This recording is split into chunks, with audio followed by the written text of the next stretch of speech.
Selamat datang di channel Potret Matematika.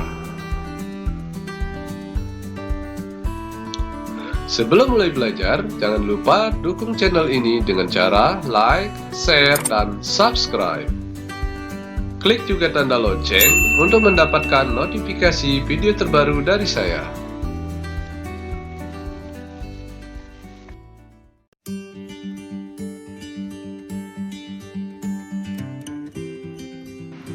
Berjumpa kembali. Kali ini kita akan membahas bagaimana caranya mengelola kelas yang dilakukan oleh seorang guru yang memiliki kelas di Google Classroom. Jadi saya sebagai guru di sini, guru yang akan mengelola sebuah kelas.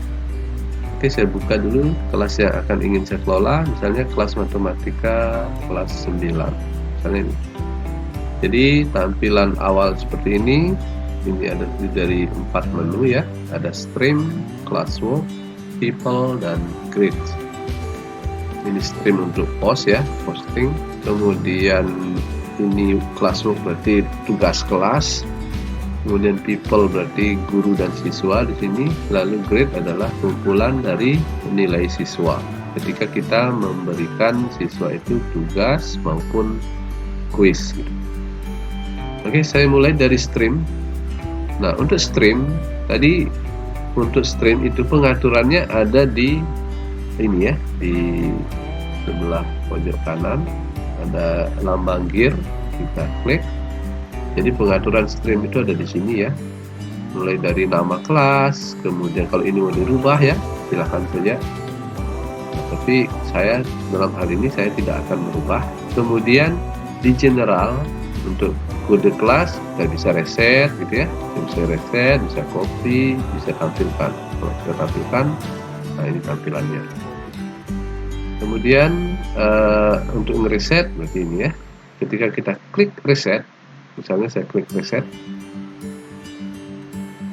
nah maka nanti kode kelasnya akan terreset, akan diubah. Nah, lalu berikutnya stream. Nah, pengaturan stream itu ada di sini. Jadi ini pengaturannya, siswa hanya bisa komentar. Berarti siswa di stream di tampilan awal itu, siswa hanya bisa berkomentar, mengomentari postingan dari gurunya. Mereka tidak bisa membuat postingan pertama. Jadi itu fungsinya di sini pengaturan. Ketika kita buat siswa hanya bisa komentar, maka siswa tersebut tidak bisa membuat postingan baru, postingan pertama. Jadi di tampilan tadi, saya kembali ke kelas, di stream ini hanya bisa dilakukan ya, ini untuk komunikasi pertama, ini hanya bisa dilakukan oleh guru. Share with your class, ini bisa dilakukan oleh guru. Siswa tidak bisa melakukan yang ini. Jadi untuk memposting itu hanya bisa dilakukan oleh guru. Kecuali tadi yang pengaturan ini kita ubah. Misalnya kita ubah menjadi student can post and comment. Berarti siswanya bisa ngepost, bisa komentari. Oke, sebaiknya saya sarankan untuk stream itu kita buat student can only comment.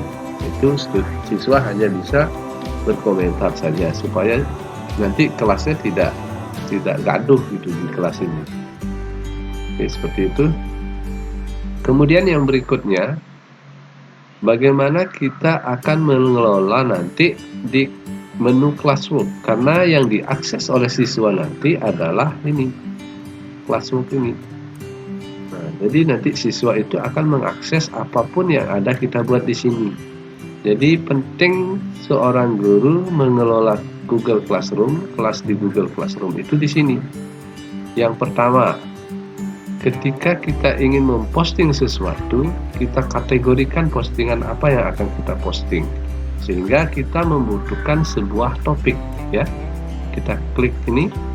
Jadi ini yang bisa kita lakukan, bisa membuat penugasan, kemudian membuat tugas kuis, membuat pertanyaan, lalu memposting material atau materi ajar gitu ya. kemudian repost, artinya kita mengepost atau memposting sesuatu yang kita sebelumnya sudah posting gitu. Lalu topik fungsinya nanti untuk mengatur tata kelola dari semua ini yang ada 5 ini ya, ada 5 pilihan. Topik inilah yang mengatur tata letak dari kelima ini. Oke, kita coba membuat topik ya, beberapa topik. Kita klik topik, kita buat topik di sini. Misalnya saya akan membuat beberapa bab dalam kelas digital yang saya punya. Misalnya yang saya memiliki ada 6 bab ya, misalnya ada 6 bab, berarti saya buat per bab itu satu topik. Misalnya bab 6. Nanti kita lengkapi apa materinya gitu ya, kita add. Nah, ini sudah muncul satu topik dalam kelas kita. Kita buat lagi. Misalnya topik untuk bab 5. Berada di atasnya. Kemudian bab 4.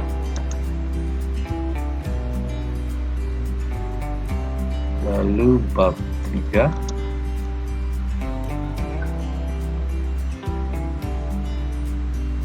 Berikutnya bab 2 ya, bab 2. Kita buat satu lagi bab 1.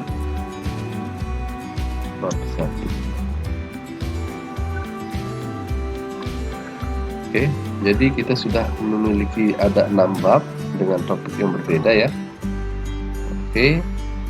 Kemudian yang berikutnya, kita juga membutuhkan topik untuk misalnya kita membuat penilaian harian, kemudian maupun tugas gitu ya. Kita sebaiknya membuat satu masing-masing topik gitu. Misalnya saya akan membuat topik tentang kumpulan tugas.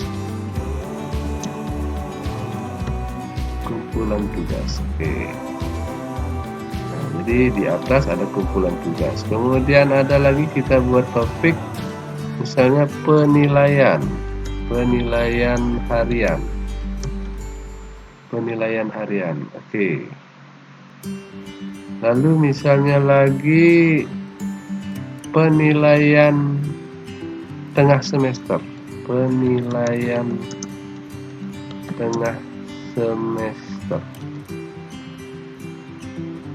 Oke.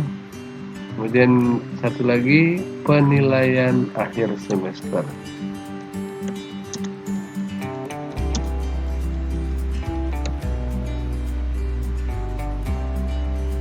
Oke. Nah, seperti ini.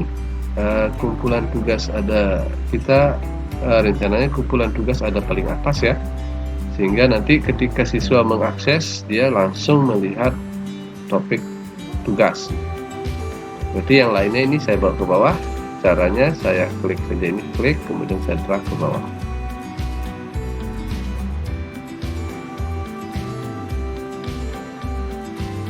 Oke, saya taruh di sini. Kemudian ini juga ya, 2 ini juga saya bawa ke bawah. Caranya sama, kita klik kemudian drag bawa ke bawah.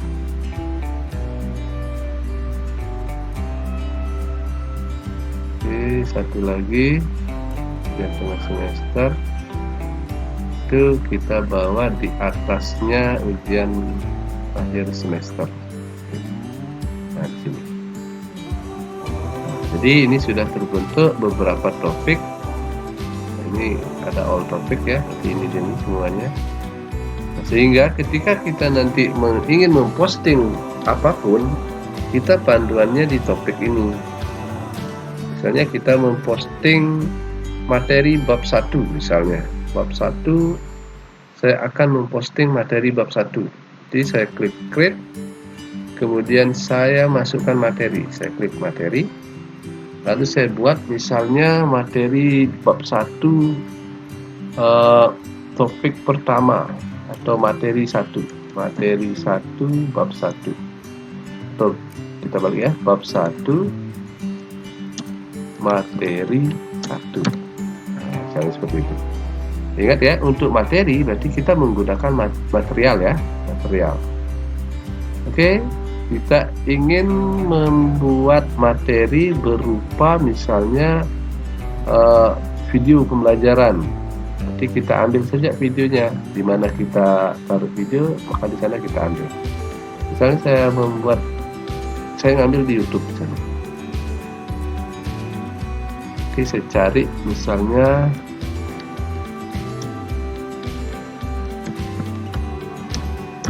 saya klik search, kemudian muncul video pembelajaran yang saya buat. Misalnya untuk materi pertama saya ingin di sana saya posting misalnya bilangan bulat, misalnya ya, bilangan bulat. Misalnya ini operasi bilangan bulat penjumlahan. Kemudian saya klik add. Nah, ini yang bulat. Lalu di sebelahnya sini ada form, kemudian ada topik. Saya pilih topiknya tadi bab 1 ya. Saya klik bab 1. Nah, ini diberikan untuk semua siswa di kelas ini, di kelas saya itu tadi. Kalau misalnya kita mau memposting sesuatu ke kelas yang berbeda, maka kita bisa langsung memposting sekali posting gitu. Misalnya postingan pertama di sini, postingan yang kedua di kelas yang lain, misalnya di sini. Misalnya 2 kelas ini akan saya posting materi yang sama seperti itu. Maka kita bisa melakukannya. Ya. Kebetulan ini saya akan memposting di 1 kelas saja. Lalu selain kita memberikan video pembelajaran, kita juga bisa mengambil materi dari Google Drive, kemudian dari link, misalnya website gitu ya, atau dari file kita sendiri di komputer. Kita klik file, lalu kita cari file ya, atau kita klik ini ya, kita klik kemudian cari file yang ada di komputer kita. Misalnya filenya dalam bentuk Word, PowerPoint, kemudian PDF, nggak bisa. Jadi itu. Oke, ini saya tutup ini. Saya hanya mencontohkan mengambil video pembelajaran. Lalu kita juga bisa meng-create material ya. Kita create, kemudian kita buat materi baru. Misalnya di Google Dokumen, kemudian presentasi di Google Slide, di Google Sheet, di Google Form maupun di Google Drawing. Nah, ini fasilitas yang disediakan. Jika ingin misalnya langsung mengetik materinya di sini, kita klik saja create, lalu kita pilih aplikasi apa yang ingin digunakan. Oke, itu. Nah, setelah selesai kita men-setting, menginput material, lalu kita tinggal post saja, tinggal kita post. Atau di sini juga kita ada pilihan ya, jika postingan ini kita mau jadwalkan. Misalkan dijadwalkan kapan di-post, kita buat aja schedule. Kita klik schedule. Nah, maka misalnya akan di-post besok misalnya. Berarti saya klik saja tanggal besok. Sekarang tanggal 13, berarti besok tanggal 14. Kemudian atau kita ingin tidak memposting secara langsung, kita simpan saja dulu. Nah, berarti kita klik saja di sini save draft. Save draft. Misalnya saya klik save draft. Nah, maka bab 1 materi 1 ini ya masih draft ya. Ini masih draft. Artinya siswa belum bisa mengakses gitu. Begitu juga dengan topik-topik yang lain ini ya. Yang nama topik ini siswa belum bisa mengakses ketika di dalamnya belum ada material. Di dalamnya ini belum ada material. Maka ini belum kelihatan, misalnya kayak kumpulan tugas ini belum terlihat oleh siswa. Begitu juga dengan bab 1. Bab 1 juga belum terlihat karena ini materinya atau materialnya itu masih draft. Nah, supaya dilihat oleh siswa, maka ini kita harus posting dulu, kita edit ya, kita edit yang tadi yang kita buatkan tadi, tinggal kita post, kita klik post, ya. Oke. Nah, maka di sini terlihat satu postingan di bab 1. Nah, ini kalau sudah seperti ini, siswa sudah bisa mengakses, gitu ya. Siswa sudah bisa mengakses. Oke, yang berikutnya itu untuk material. Kemudian misalnya kita ingin memberikan penugasan ke siswa. Berarti kita taruh nanti di sini ya, di kumpulan tugas. Kita coba, kita create, kemudian buat penugasan. Kita klik segmen. Nah, sini ini judul tugasnya. Oke. Ini judul tugas, misalnya judulnya tugas 1. Tugas 1. So, ini perintah tugasnya ya. Ini perintah tugasnya.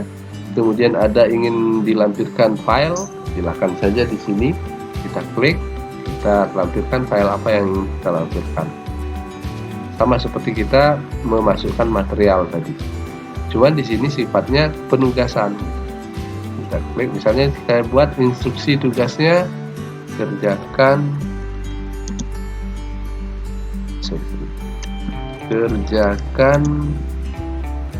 latihan 1, sama seperti ini. Ini simpelnya ya. Oke, kemudian kita atur di sini. Ini untuk kelas saya yang ini. Kalau misalnya lebih kelas yang berbeda lagi, sama seperti tadi, posting material juga sama. Kemudian di sini saya akan membuat nilai. Ketika dia mengumpulkan tugas, saya akan nilai gitu. Maka di sini saya klik saja nilai. Tetapi kalau tidak dinilai, saya klik aja ini ungrade. Nah, kalau ungrade berarti ini tidak bisa nilai, nanti siswa itu tidak bisa dinilai. Nah, kebetulan ini rencana saya akan nilai, maka saya pilih di sini, saya ketikkan nilainya 100 maksimal. Kemudian di sini ada tanggal rentang waktu dikerjakan tugas tersebut. Kita set tanggalnya, tanggal tugasnya, kita klik. Kemudian misalnya saya rencananya memposting hari ini, akan dikerjakan selama beberapa hari ke depan, misalnya sampai hari Saturday, Sabtu ya. Saya klik tanggal 18, maka nanti anak itu akan mengerjakan dalam jangka waktu itu tadi. Oke, Sabtu 18 Juli. Kemudian topiknya saya akan pilih topik kumpulan tugas ya, kumpulan tugas. Saya klik kumpulan tugas. Nah, kemudian rubrik ini opsional ya. Jika ingin dibuatkan silakan, tidak juga tidak masalah. Oke, kalau sudah, berikutnya kita tugaskan. Ini second berarti tugaskan, atau sama seperti tadi kita jadwalkan penugasan lalu kita save draft juga bisa. Kalau misalnya nanti penugasan ini mau dikirim dalam jangka waktu ke depan gitu. Nah, tetapi kalau misalnya ketika kita membuat tugas langsung mau dikirim, ya berarti kita klik saja ini. Oke, saya coba klik second. Nah, maka tugas tersebut tadi masuk di topik kumpulan tugas. Ya, ada di sini. Oke, itu untuk tugas. Kemudian yang lain juga sama ya, Bapak Ibu. Yang lain juga sama. Jadi untuk mengelola kelas, tinggal kita klik create ini saja, lalu apa yang ingin kita posting. Ketika misalnya posting pertanyaan, maka ini bisa kita lakukan. Begitu juga dengan postingan yang lain. Jadi itu sekali lagi, ketika ingin membuat tugas, berarti kita menggunakan segmen supaya bisa dinilai. Oke, berikutnya ini sekali lagi, ketika di dalam topik itu belum ada apapun isinya, siswa belum bisa mengakses ini. Artinya, ketika kondisi seperti ini, maka siswa hanya baru bisa melihat tugas dan bab 1. Jadi itu untuk mengelola kelas di Google Classroom.